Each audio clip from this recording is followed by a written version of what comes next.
Thank you, Concola. To be honest, I wasn't going to speak on this at all, and I was up in the office and I was watching on the monitor and I was listening to Deputy Brannock, and I realised that, while I was angry for a moment, it soon turned to regret that Fianna Fáil have come to this place where they see any opportunity to speak about anything about the conflict as an opportunity to attack Sinn Féin. And, to go to such places as to talk about child sex abuse and things like that in the context of a debate of this nature, I think displays something that Fianna Fáil certainly should be well above at this stage as a political party that have been in power for so long in this country. And it is more than disappointing that that's where they are. The truth of it is that the conflict in Ireland has thousands of different dimensions to it, not one. Thousands. And thousands of people were hurt, and thousands of people made an effort to take us to a different place.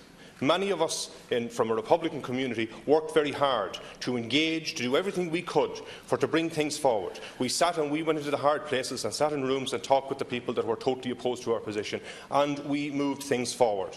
We done that in a sense of generosity. We held our ground when we had to, and we moved forward and we brought people to a new place in this country. And we will not be ridiculed in the way that Fianna Fáil have done so here today.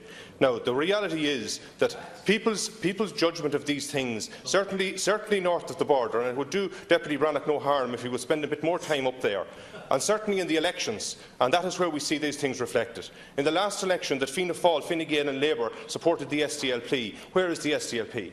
The people made their choice, and if the people of the North are so wrong to support Sinn Féin, then Deputy Brannock needs to go and learn a little bit from them, because it is not the case. The truth of it is that the Irish people have decided that peace is the way forward, and that is a peace with justice, not a peace for any sake.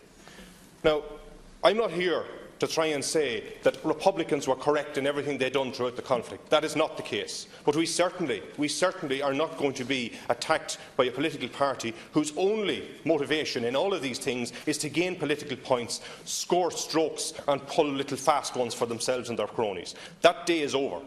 We are moving into a new politics in this country, and it's time we did so.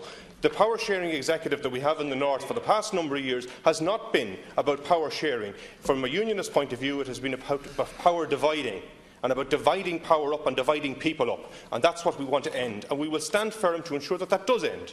Acne Gaeilge and the other issues that are there are about not just respect for the Irish language, but respect for the Irish identity.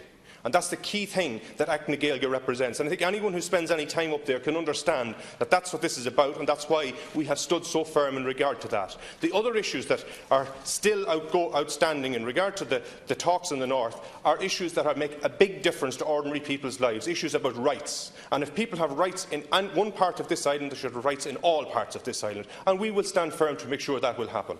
Finally, Ken Corley, I want to say that we support the Independent Reporting Commission, because it has one of the conclusions of an agreement that was brought together, an agreement that was put in place by all the parties to the conflict and all the parties in the North and the British Government and the Irish Government, who have a responsibility to stand over and make sure that these things are brought in place.